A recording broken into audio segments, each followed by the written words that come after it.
Faith Forged in Fire, where we dive headfirst into the unique challenges and triumphs that comes with being a firefighter, all while exploring what it means to live out a biblical worldview. Join us as we find hope, perseverance, and faith in the midst of the heat and chaos. Welcome to the podcast.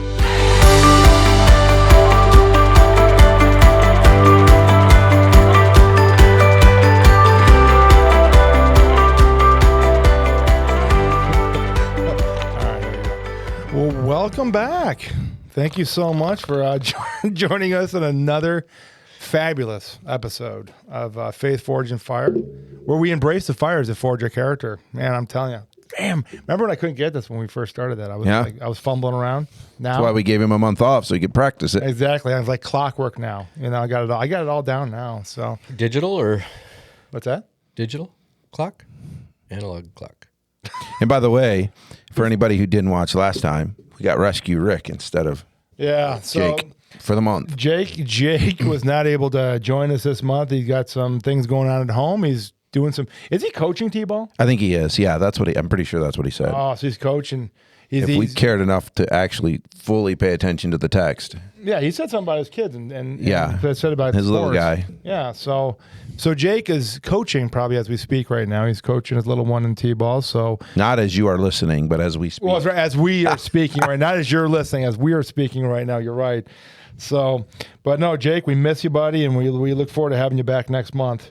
So, well, today, what we wanted to really want to talk about is we want to kind of go behind the curtain of the fire service and the pastoral positions. And we talk about the leadership in those two positions. And, as for all of you may or may not know here, sitting before me is a tremendous fire chief, right over here. And yeah. Hey, I'm going to interrupt you right here. First and foremost. What? I've been saving some, and I think this is a good time. All right. You have your song. I have a song for Chief. Oh, no. Oh, yeah. Oh, no. I haven't heard this yet. Uh-oh. I hope it didn't work. All right, I got us ready? Yeah.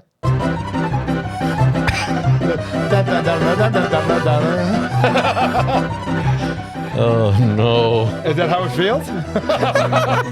Is that your daily? I plead the fifth. I found... Some days, yes. Yeah. I didn't think about this would be good for you, or really anybody, maybe in leadership, but I found this great sign that I told my wife we need for our wall at home for our kids. It says, "It turns out this is my circus and these are my monkeys." Yep. Yeah, so you guys... No disrespect to Rich's people who might be listening at all. They understand. They feel the same way about me. Right, that's why we picked that It's music. mutual love. I'm sure they were applauding that music. But no, for anybody listening here, and talking about, and if you're listening, you are part of a fire department and part of a church, maybe we'll talk about some of the things that the fire chief / your favorite pastor kind of go through in their jobs, and some of the encouragements and positives, negatives, and really just kind of a few misconceptions that people may have of those roles. So I really wanted to, as I was thinking about this and kind of I was pondering it over the last few days, I was really thinking about, you guys both have an incredible responsibility to the people you guys serve, because really you guys are in charge of, a number of people, and now you in different ways, right? Because obviously you're, Rich, you more are, you're in charge of them physically in the sense for their safety. And then Josh, your role is the spiritual side of things. You're in charge. You have such a responsibility in the spiritual side of, getting people, God using you to get people to heaven. And so it's interesting how you guys both have really great roles, just in different ways, And so, and I don't know if I ever mentioned, I was thinking about this too. I actually thought about getting involved in pastoral work at one time. My wife told me, she was like, I don't want to be married to a pastor.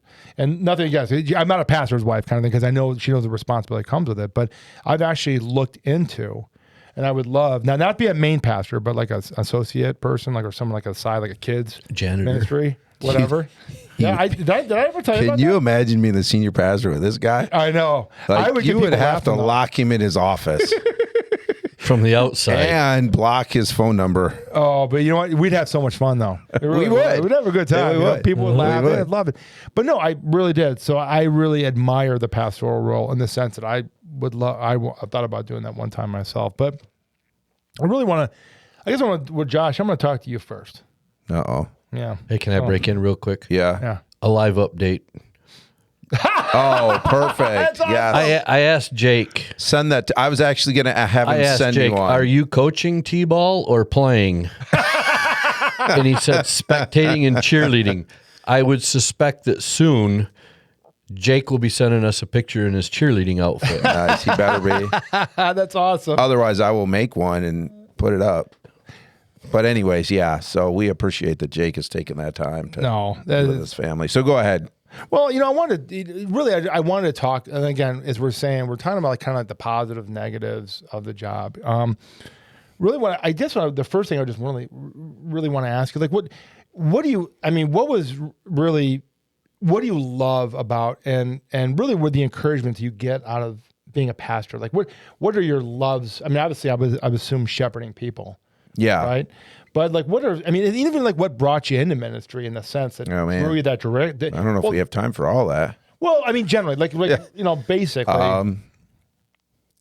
Okay, so I that's it. The opportunity to make an impact of eternal value, and not that others can't. I mean, you're doing that in your secular job as well. So I don't mean it that way. I think the more we all have that. Rich has said the same thing. Is he sees his role as more than just that physical side, but he has opportunities. So when we see it that way, I think it's important. But just that opportunity to, at a maybe a more a greater level, to be able to invest in people, that was really what brought me into it. I think the biggest thing for me, the overall greatest encouragement, is seeing people follow what's being taught through Scripture. In that, one of the things I always thought would be cool would be to be like an itinerant preacher, because those guys come in, they preach, they have a great time, they leave. I'm like, man, that'd be cool. Just come in and preach and kind of be that cool guy, right? But as I've been in ministry for a long time, I've realized that's not what I would want to do, because you never see major. I can't tell you when the last time that I saw like this major big thing happen. It's a whole series of little things that happen in people's lives, little steps, to where then you look back and you go, wow, look what God has done. We've been in this church for 10 years. And just the other day, I was just driving and thinking about how much people's lives have changed, because in 10 years, a lot happens, right? People became empty nesters. People have retired from their jobs. People have gotten married and had kids. And to be able to walk with people through all those seasons of life, and then to be able to see them make steps forward in their spiritual growth because of the things you're teaching, and seeing God allow you to be a part of that, that's probably the greatest reward for me, is seeing people at all different steps in their life, walking with them through that, but seeing that obedience and life change in them. Yeah, I think even outside of pastoral work, but like when, you know, God uses you in your regular life, those are the things that I've always remembered of the journey I've been on, is the times that God used me in people's lives. And you could just see it. And when you see those people years later and go, oh my goodness, like I remember when you were lost, or, you know, whatever. And there was that moment, and look at you today. It's wild to watch. It's, you know, I've gotten that opportunity as well. So it's cool. And let me say this, because I said this before, maybe this is a way to call this out as to what I mean. God uses us everywhere. You don't have to be a pastor. Yeah. And I'll say it this directly. Rich is sitting here today on this podcast as someone who has received Christ as their Savior and has a different life, not because I was a pastor. Had nothing to do with that. He never knew me as a pastor.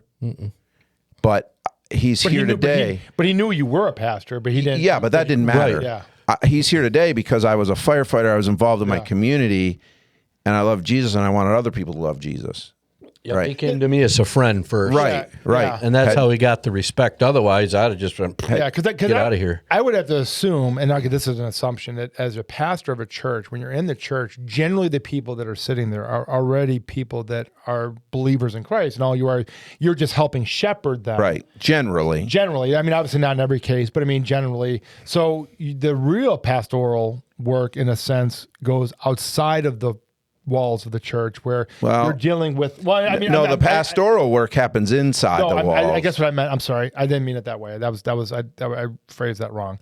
I guess what I meant is your pastoral work is within the Bible, but actually reaching people. Right. I guess that's what I meant. Right. Reaching people is when you leave. Yes. The walls of the church, and that's what every Christian should be doing. Because you're going outside. So Yes. even whether you're a pastor or not, right, you're still reaching those people. And it's harder for me. Now we're going to get derailed, but we're on this. So I think this is something that's good, especially if you're listening as a pastor. But it's harder for me as a pastor to do what you do, Steve, and what Rich does, because you work in the world, right? You work. I don't. I could live every day of my life. Sure. Sitting in an office. I could live in a bubble if I wanted to. So you have to be intentional to put yourself in the place where people need Jesus. Yeah. No, I had a verse that I looked up. It was Hebrews 13:17. It says, "Obey your leaders and submit to them, for they are keeping watch over your souls, as those who will have to give an account. Let them do this with joy and not with groaning, for that would be no advantage to you." Mm-hmm. So I was thinking about the pastoral verse and the responsibility. And that is a pastoral verse. That one especially more than any is that's aimed at pastors, and that's the weight that I carry all the time. That verse is never lost on me, because I realize that one day I'm going to stand before God and give an account for how I shepherded the people he gave me to shepherd. Yeah, and that's got to be for you, as it's exciting to be in your position. But you're like, again, that's got to be, I guess, probably a negative in a sense for you, or like a little bit of a downfall, is you have such a responsibility that maybe it puts pressure on you to do a job and where you don't ever want to feel like you led someone astray, because you're a pastor. People are supposed to be encouraged by you as a pastor, and you would feel horrible. So it's got to be like a responsibility you feel that is like, man, if I screw something up, or if I say the wrong thing, or if I give out the wrong, if their interpretation is wrong that I'm giving, it's messing with everybody, and that's got to be, I would have to think that a little bit. It is, yeah. And then not to mention that, so that goes through my mind every Sunday when I preach too, is making sure I'm interpreting scripture the right way and I'm not teaching them wrong. And then not to mention that we live in a world today where there are so many pastors, quote unquote pastors, that are using their position for their own gain, and it makes us all look bad. Yeah. So you have to work even harder to make sure that I'm not putting myself in a place where I'm gonna do that.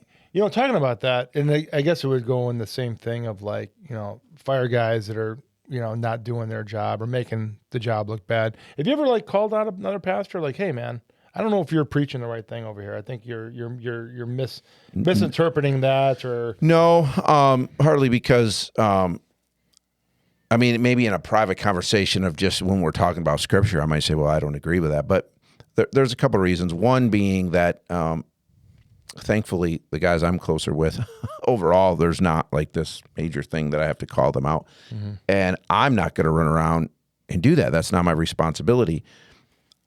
If some of you guys know, some of you know. If not, go check out, just search my name on YouTube, Joshua Putnam. I have a whole nother YouTube channel that is just teaching scripture and helping us think through the Bible.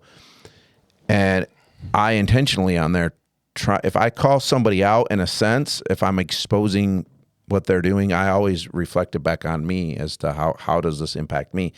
Because I believe all that should happen. If I'm not responsible for those people.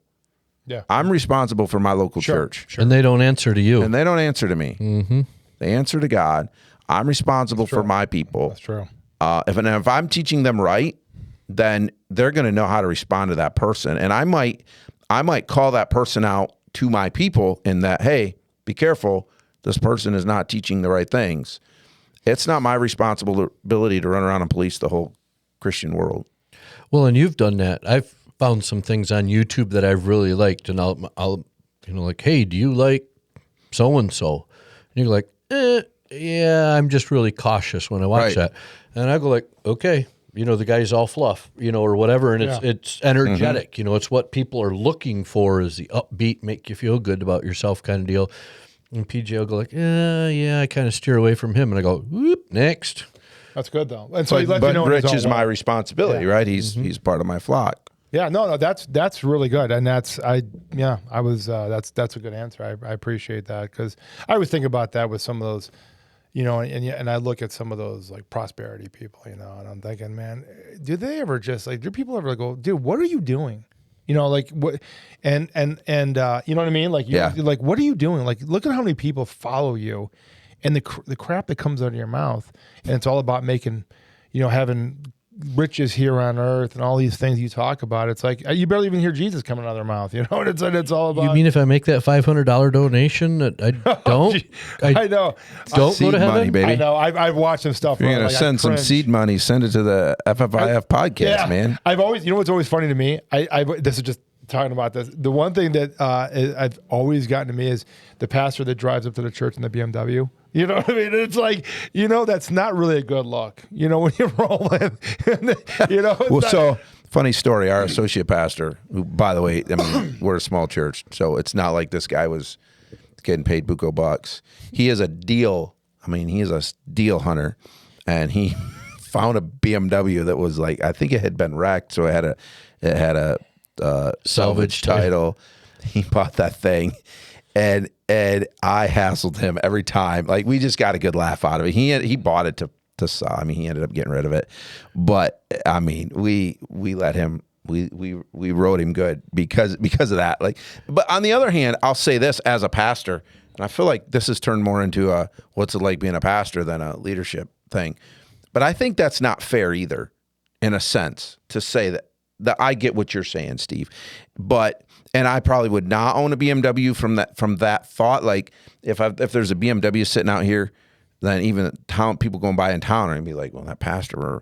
However, what if I have the opportunity? When I was looking for a car, I actually one time passed up a great deal on a Cadillac for that reason. And I'm like, that's not. Yeah. I feel like that's not fair in a lot of ways. We shouldn't. That's just us being judgmental. Now, if I'm running around with a brand new car because I'm soaking people for money or what, that's a whole thing. But just to snap judgment, like, man, as much as I picked on our associate, I also kind of encourage him, like, hey, if you want to keep it. Who cares? Like, let him talk, I guess. Like, Well, yeah, no, because that's not fair. And I know, I'm not blaming you, Steve. I know where you're at with that. But we got to get ourselves back on track here, man. Okay. Get that squirrel back out here. I know. Yeah, he's right here. So what are the... I'm just going to put him up here. No, what are the... Now, as a leader, as a pastoral leader in your church, we talked about some of the why you did it and why you love it, and then we talked about a little bit of the negative of it, right? So what do you think misconceptions, like what kind of misconceptions do you think people have of a pastoral leader? He only works on Sunday. Yeah, that's a big one. When do you see PJ working? Yeah, no, right. That's true. Sunday. Is that not the only day that I can't? There's no way. Even if. I guess if I was called to be a pastor, I would. But that's got to be a 24. You talk about a fire department being 24/7. Pastor's 24/7. Yep. Because I know Wednesday when we do Bible study, there's nights he is beyond busy. He's been beyond busy all week long. And I'll go like, hey, we can skip this week if you need to. Nope, we're going to be there. Yeah. There's nights we're here till 8, 9 o'clock at night. Now, the responsibilities and that you have. Do you have you have other people you can hand stuff down? Yeah, or is that yeah. There is, yes, but for one thing, in a small church, there's only so much you can do that. But when you're involved in people's lives, it's just a constant thing. And then I have other things that I'm trying to accomplish as well.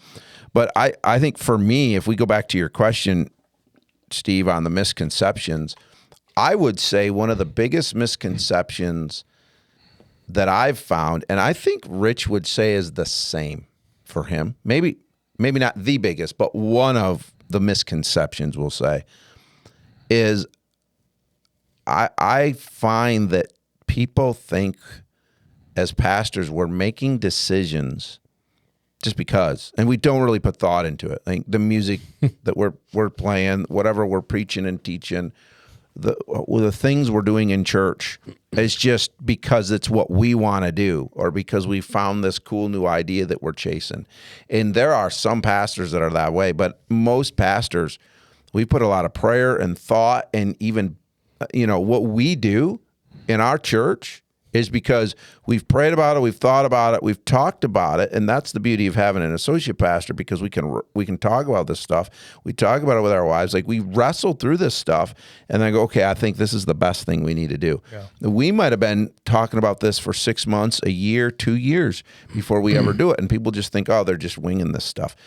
And that's, I think, for me, that's what I would say is one of the biggest misconceptions in ministry. And I talk to other pastors who feel the same way. When you have opportunities to bring in people and kind of pull back the curtain and let them into your life and let them understand how you work through stuff, they're blown away by the amount of thought and care that is put into it, because I do have to give an account for how I shepherd people. So I can't just willy-nilly wing things. We have to think through and pray through and say, what is it that God is saying we need to be doing?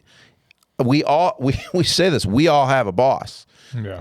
When Rich is the chief, when he puts down, shall we say, orders, right? When he says this is what needs to be done, there are times that, that's Rich saying this is what needs to be done. But ultimately, he has a boss. He has a township board that he answers to. Mm-hmm. Yeah. He has a township supervisor. He has citizens that he answers to. They have citizens that they answer to. There's always another boss, and I mean, ultimately, my boss is God. Yeah. Right. Yeah. So I have another boss. I have somebody who's I've got to understand why we're doing what we're doing before we ever do it. Yeah. And I think that's a big misconception. Probably for a lot of leaders, people don't understand, and there's some that are not good, that they do just wing it, or they just do it because it's better for them or easier for them. Yeah. But generally, a good leader, at least, that's not the case. And I'm sure Rich would say the same, that he comes out with a here's what we're going to do, and there's all this complaining. Well, they don't know half the reasons. Yeah. Nor does he always have time to tell them all the reasons. And a lot of that, I think, really depends on what you're deciding about. If it's a little thing, sometimes those are a whole lot easier, because if you go down the wrong path, it's not a huge right. What color broomstick do you want? Right. Mundane things like that. But there's other things, like we're building a fire truck right now, and it's like there's times I've got to make decisions, and I'm like, man, I hope they're right. Yep. Yeah. Well, and that's a good point. Maybe 2 years ago now, time flies. It might have been a couple of years ago now, that we did a pretty major remodel on our church building, and I was a part of some of those meetings, but I'm like, whatever. I will say this, and if anybody from church is listening, this probably is not a surprise. Like, there were some of the colors that they picked, or some of the things they chose to do, that it wasn't really what I wanted to do. But I didn't care. And I love the way it turned out. Like, and I don't, and even some of the stuff that I'm like, I wouldn't have done it that. I don't care. Yeah. Like, I have other things that I needed to put my time on. And I think that's part of it, is as leaders, we need to just let other people, we have certain things, to Rich's point, there's certain things that he needs to do. We talked about it in the last podcast. There's other things he can turn over to other people.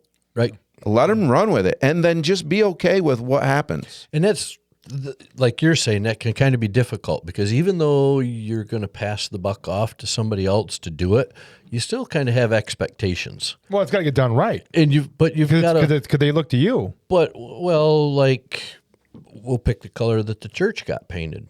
Now, if that was up to me, and I was handing it down to somebody else, going like, I don't care what color carpet, I don't care what color paint. But if I do, but I've passed this responsibility off to somebody else, then when it does get painted not the wrong color, but not a color that you would have picked. No, you have to learn to deal with letting go of that control. Right. Yeah. And there's times where that really, I'll ask for something to do and kind of give an example, and it's like close. Yeah. And I'll be going like, "Are you?" Like, nope. Deal with it. Yeah. They've done it.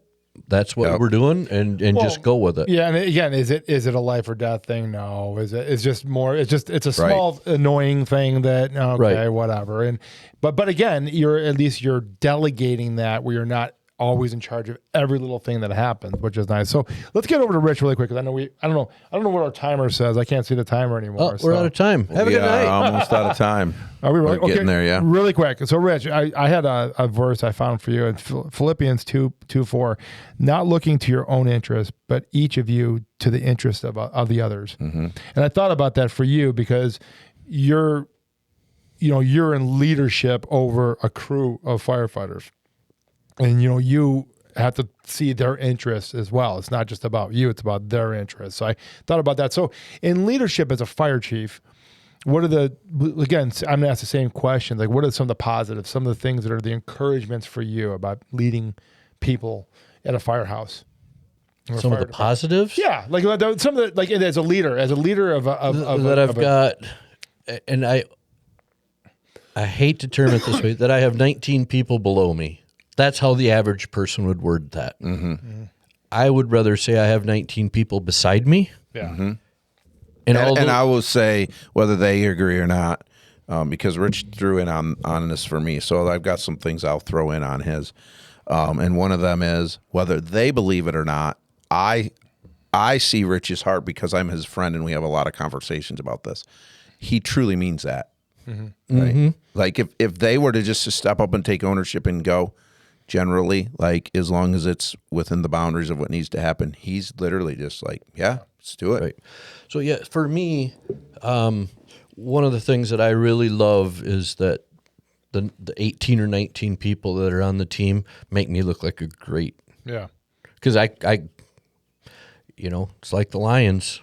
If you got the Bears offense, you're no good. Right. So it comes down to that. So, and another thing, and I've talked to you about it too. It's another one of those things that I say. We keep going so he can't even defend himself.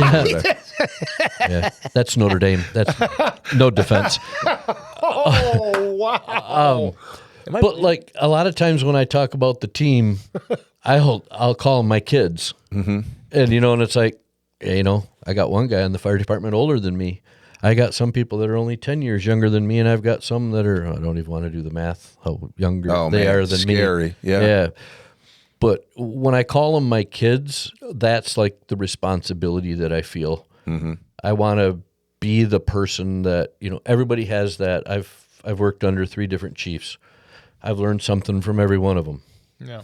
Goods and bads. And I want to be one of those chiefs that maybe a couple years down the road when I'm not the chief anymore, or 10 years, whenever it is, that they learned something from me. Yeah, absolutely. What do you find are some of the negatives or just the discouragements about being in the leadership as a chief? I think my goals, or maybe my expectations, are a lot higher. I mean, they're obtainable, but maybe my expectations are a lot higher than what I really should expect. My example is, you go into Myers. I don't care if you got my shirt on or not, or the department shirt on. If you see somebody reaching for something on the top, and I don't care if it's PJ's wife, somebody in one of them little zippy-doo scooters that go 8,000 miles an hour, if they're reaching for something on the top shelf, grab it, help them. Yeah. Because eventually people are going to catch you opening up a door, and they're going to recognize that, hey, the fire department is this way all the time. Yeah. So those are expectations that I have now. Can I set one of my new people down and say, next time you go to the grocery store, you're gonna? I can't. Well, I can't make you do that. Sure. But those are the things that I really wish, that. Well, you can tell them. I think you can teach that, though, can't you? Well, I mean, you can overall, right. like you can say, hey, here's some expectations I have for you. Let's Right. take some pride in this. But I can't make them. No. Yeah, but you can tell them, hey, understand when you wear this shirt, you represent this Right. organization and everything you do. Because when I was at my fire department that I was at, that was a big problem. Is that when people got out of the job or were off duty or whatever like that, then all of a sudden people end up in the news or they end up doing things social media wise, whatever. And it's like, listen, understand that when you're wearing the shirt or not wearing the shirt, you're representing Right. the organization. And so your one screw up can really, really make everybody look bad in a sense. That was an interesting thing at FDIC, by the way. So I went down with my full-time department that I'm chaplain of, and they're very careful. Anytime they do anything and there's going to be any kind of drinking whatsoever, they always take a change of clothes. They will not. Yes. Will not drink, not only in uniform, but in anything that has their department name on it. Yes. And it blew their minds because I was, I don't think about it because I don't drink. It's just not something that crosses my mind because I don't drink. But we're walking down the sidewalk there in Indianapolis, and they're watching all these people drinking, and they got their fire department shirt on, and they're like, "Are you kidding me?" And like I said, I don't think about it because I don't drink, so I just don't, But yeah, it's amazing. Even in that, like, man, you're in Indianapolis. You're not even from there. Most people. But still, well, you're in a situation like that, you're surrounded by so many equals that it just becomes acceptable. Hey, Right. what department you work for? Hey, let's have a beer, and whatever. But I do respect that because again, that is, I so many times where you get into a situation where it's like you got to take the shirt off because again, you could put yourself in a compromising position. well, with the shirt on, and Yeah. then the wrong person will be there. And then, you have to deal. So that's got to be the thing. Like you're saying, the negativity is just really that living up to the expectations that you have, representing the organization in that sense. And then, just really quick, is there any other misconceptions you had? And I'm just trying to speed it up because I know we're running out of time. We're making this one long. But the first one he was talking about making those decisions that people don't understand. When Josh was talking about that a little earlier, is there something else as a chief that maybe people don't really, they may see it one way and it's not this way at all? Is there something else something you can think of? Not right off the. I mean, I could go down a rabbit hole, but we probably shouldn't on the microphone. Well, I would think one, being at the size of department you're at, that you don't, like, you sit in a desk all day and just with your nice white shirt and you just, like, you don't get involved in anything. Like I was at a department today talking to a chief of a little bit larger fire department. And I said, hey, you still get dirty? And it's like, it's amazing how many departments, that a chief's still out there doing a job where you get to a larger department and now you're Right. done with those days are over with. You're an administrative guy now. So you're saying this morning when I was scraping paint off a garage door, cleaning toilets and sweeping floors, that's not normal for a chief? So yeah, well, it's a lot of people probably don't realize that all chiefs are not the same. Meaning, if you're Right. the chief of New York Fire and the chief of so on, like you have, just because you're a chief doesn't mean you don't work. You work, Right. and you run the calls, you do stuff. So it's probably a misconception. People go, "Oh, I didn't realize those small departments, the chief didn't do anything." Or Well, the last thing I did before I left tonight was I remember that I've got to vacuum the training center tomorrow. So I took the vacuum out of the closet and I put it right by my office door. So when I get in the morning, I've got to move the vacuum to get into my office. So I remember to vacuum first thing in the morning. Yeah, and probably a misconception too. And for some of the fire guys, you're like, wow, that should be the new guy doing that. How come the chief is doing that? And you're like, no, like you said, we're all the same here. I'm the janitor. Yeah. I'm not going to ask my team to do it. And that's one of those things we talk about leadership is understanding the culture. I think that's a huge thing. Yeah. Especially in the fire. I mean, in church too. So part of that's maybe one of the struggle. I wouldn't say maybe that is one of the struggles I've had is trying to change culture. Yeah. As a leader.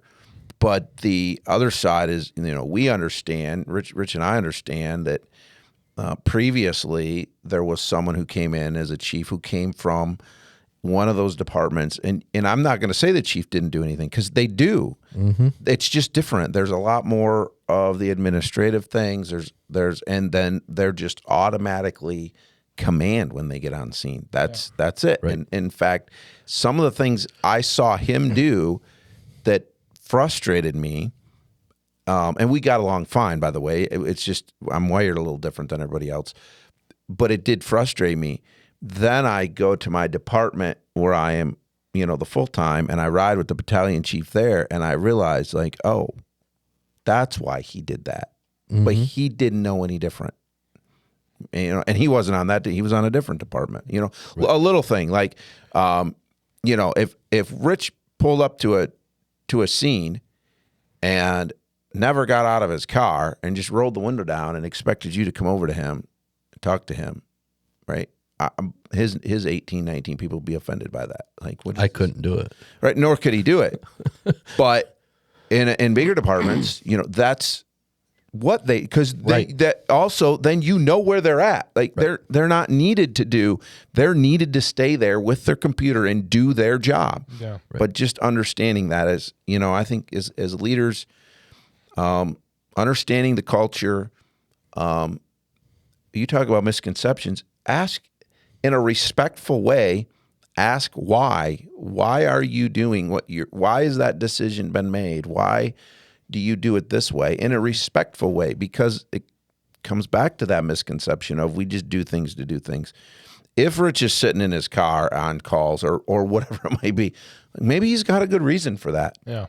Maybe your pastor has a good reason, and he probably has a good reason for the decision he's made. Yeah.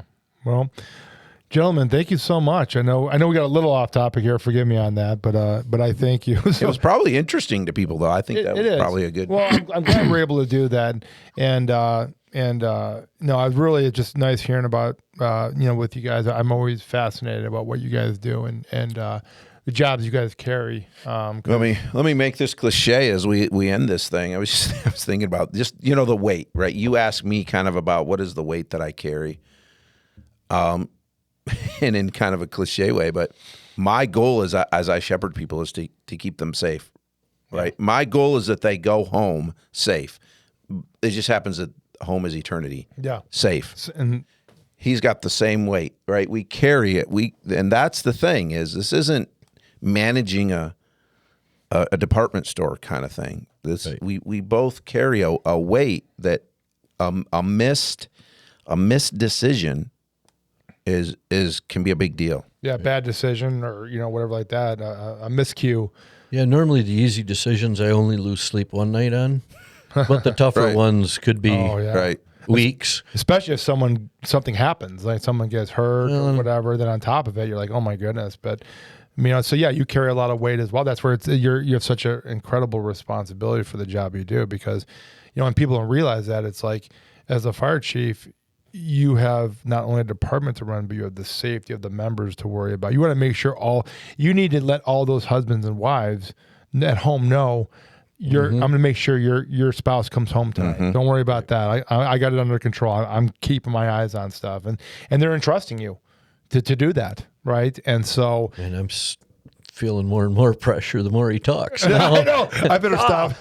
No, but I mean, I get it. I know that I have a responsibility for their physical well-being, but also their mental.